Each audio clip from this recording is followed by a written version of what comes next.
Okay. So, hey, good evening, everyone. So, let's start our discussion for the controversy of the retraction of Rizal. So, I am Ralph Pajo. I'm AGM Maribaw. So, I'm Lovely Joy Manto. And my insight in Jose Rizal is si Jose Rizal ay isang manunulat at isang naging susi at nagtatag ng pagiging malaya natin mula sa hawak ng Espanya. Siya siya ay nag-aral ng medisina sa Europa at naging mahusay na manunulat at naisulat niya ang Noli Me Tangere at Il Filibusterismo.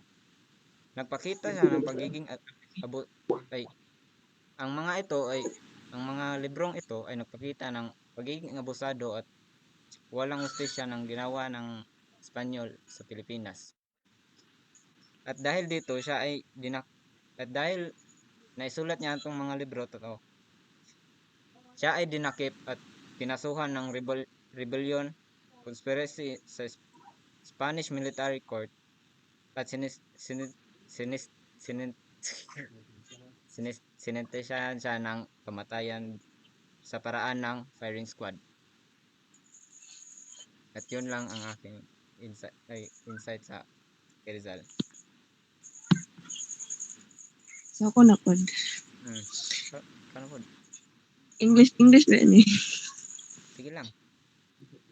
On the falsity of the retraction, it's discussed that there's doubt about Jose Rizal's supposed retraction from Masonry. Ingon pa ni Trinidad, igsoon ni Rizal, and others didn't find any solid proof of Rizal rejecting Masonry. Some even said that the retraction was made up. There were inconsistencies in the retraction documents, and Sige lang, it wala suggested that mag-reporting the kay mautal Catholic mag-insight. Church might have hired someone to Okay forge ra it. mag-reporting People pala also nag-clear sila tanan. found it hard to believe that Rizal would retract his beliefs so quickly, Gani no. especially considering his strong Basig unsa nga convictions language ang during his kuhanon time kay in gamiton, Dapitan. mautal jud ko. Basta Some thought kay magtan-aw nako. a priest named Father Vicente Balaguer might have arranged the retraction, but there's no signed letter from Rizal himself, which raises doubts about its authenticity. Many doubted that Rizal truly reconciled with the Catholic Church. Muro to kong insight. Oral. so, in the retraction controversy of Rizal, so Archbishop Bernardino Rosaleda sent several priests to persuade Rizal to retract Masonic belief. Reports say that there was a retraction, but it was a controversy. So, I made 3 points of views or more for every aspect. So, first is Rizal wrote a retraction, confessed, received communion, and then married to Josephine Bracken. Second, Rizal once succumbed to some pressures, and the hectic schedule made it impossible for him to attend religious activities or the religious discussions branded by the Catholic Church as forgery. So, and number three, the third one is there was no retraction, and Rizal himself refused to retract. So, in the falsity of retraction, I made 3 points of views. So first, there's no time to retract within 12 hours for before the execution. And for 4 years, he lived in Dapitan, but there were no informations about the retraction that were extracted from Dapitan. And second, no priest successfully convinced Rizal to change his ideas during the religious discussions.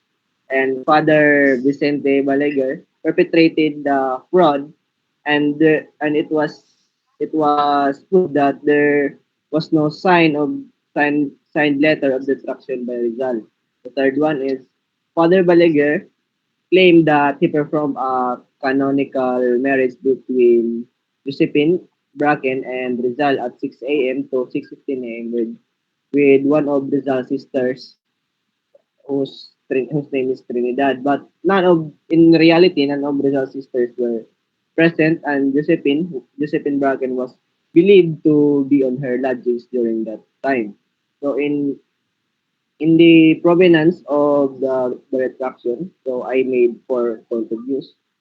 So first is the Catholic Church claimed that Rizal died a Catholic and Rizal wanted to retract at Dapitan to marry Josephine to prove something about their relationship or something about them since they were living together.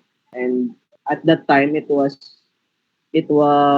weird if you're just friends and you live together. Second one, in the last stanza of of what Rizal wrote before the execution, the entitled "Mi Ultimo Adios." In the last stanza of it said "Mi amiga extranjera" or "My dear and happy wife," written few days before the execution. And "Mi amiga" means friend, but it was weird at that time to live together. As I said earlier, that it was weird to live together when you're just friends at the time and or the era. The third one, before the execution result, he gave two two very Catholic books to two of his close close close relatives, and one of the books entitled De la Imitación de Cristo that he gave to Josephine Bracken, and the second book is Ancora de Salvacion that he gave to his sister Trinidad. And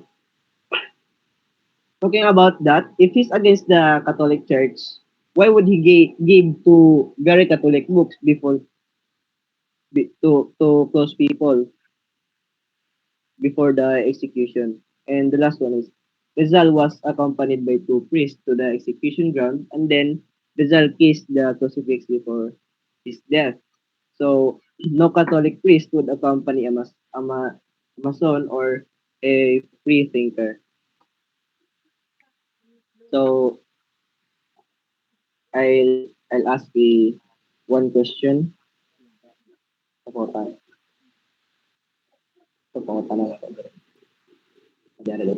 so anyone of you can answer this question. So kaning nganong dako man ang possibility nga tinuod ang retraction ni Rizal in terms sa relationship nila duha ni Josephine Bracken.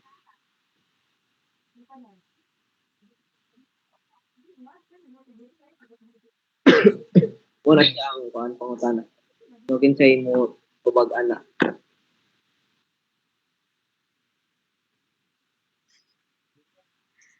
Kuan. Wait lang. Dako ang possibility nga tinuod ang retraction in terms sa canonical marriage nga gi-perform ni Father Gallagher between Jose Rizal and Josephine Bracken. Kay gusto man ni Rizal pakaslan si Josephine, pinakauna pa lang yun.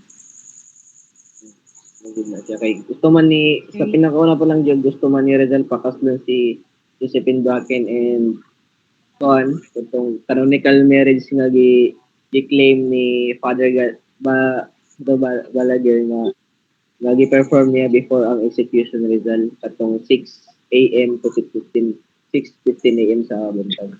So sa pay mangutana. Ay si Commander Lovely no mangutana de. Ako mangutana. Unsay pangalan sa Catholic book nga gihatag ni Rizal sa iyahang igsoon nga si Trinidad ug kay Josephine Bracken?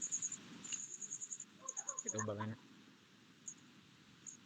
Ang gihatag niya nga libro kay Josephine Bracken kay ang De la Imitación de Cristo og ang gihatag niya kay Trinidad kay ang Ancora de Salvacion. Mao to na. Ako Katong ko'y duha ka pangutana. libro no ihatag nila na. Mao tong duha ka libro. Katong Kay very Catholic na kuan duha ka say very Catholic. Kung anong naghatag man sila sa ato kay sila duha kung agilty sa kuan sa Catholic Church. Ang pangutana. Ano na, pangutana din. Naging mo tumagan na kaya pag anak may ulap ko. sige, akong pangutana. Tagi kog duha nga possibilities nga dili dili tinuod ang retraction ni Rizal. Balik-baliktaran atong So tinuoron. pinakauna, dili dili ko dili tinuod nga Oh, dili dili tinuod ang tinuod. retraction. So sa pinakauna pa lang nga kuan kay walay priest nga naka-convince kay Rizal na makambyo ang iyang mga ideas against the Catholic Church. And ikaduha kay katong kuan, katong pag-claim ni katong i-claim ni kuan, i-claim ni Father kaning pag-claim ni Father Baligay nga na siya i-perform na canonical marriage between Bishop of Baktin and Jose Rizal. Pero yan na daw dito ang kuan ang isa sa mga suon ni Rizal which is si Trinidad. Si Trinidad ba siguro to, no? Trinidad ba to? Oh, Trinidad. So, i-claim niya dito nga naa daw sa Trinidad. Pero ang sa tinuod daw nga kuan, si walay igsuon ni Rizal nga na present dito sa kuan. Present dito sa kuan sa kasal. And kato nga mga orasa, ditohan nila nga si Joseph Baktin kay wala dito sa kuan, wala dito sa lugar. So, bali, absent siya. so, so, sum up everything. So after being identified as a key figure in the Philippine Revolution, Dr. Jose Rizal was detained, brought before a Spanish court martial and found guilty and given the death penalty. Jesuit priest spent several hours persuading Rizal, and it is said that Rizal changed his Catholic belief and switched to Catholicism and then wrote a paper known as the Retraction a few hours before he was killed. And until this day, it remained as a controversy. But there must be no time to retract within 12 hours before the execution. And also, he lived in the Pitan for 4 years, but no information about the retraction were extracted. And during the religious discussion to the priest, they had a hard time convincing result of change his ideas against the Catholic Church.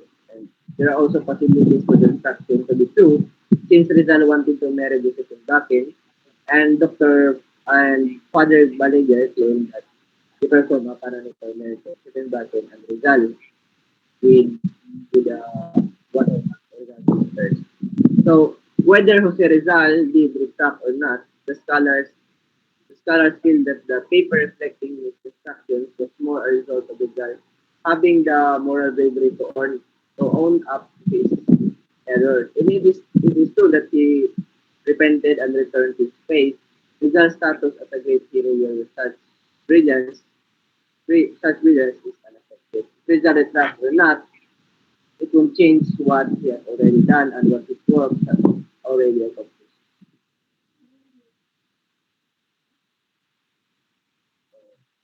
So, So, wala to. siguro dito na kasi wala. Editing pero kasi katong mga gagmay nga kuan katong mga gagmay nga na hindi tayo gani pwede dili naman to ikuan itanggal katong mautod ba niya nag-istoryahan ta kadali ba Oh, pwede niya to itanggal kay discussion man di man ni siya kuan dili formal.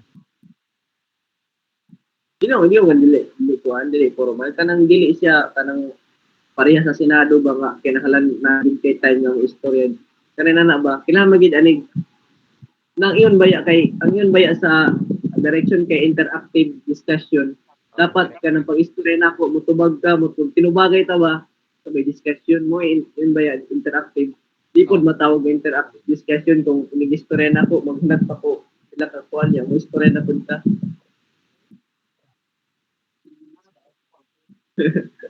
So, maura to no. ay ko ra edit Ora. ay dapat natay kuan natay Josin Oh. Thank you. Ano lang, ako na lang. Ako na lang. Okay, sige. Sige, kan. Ano, wait, ayun na. Thank you. Thank you everyone for attending the Sige. Sige.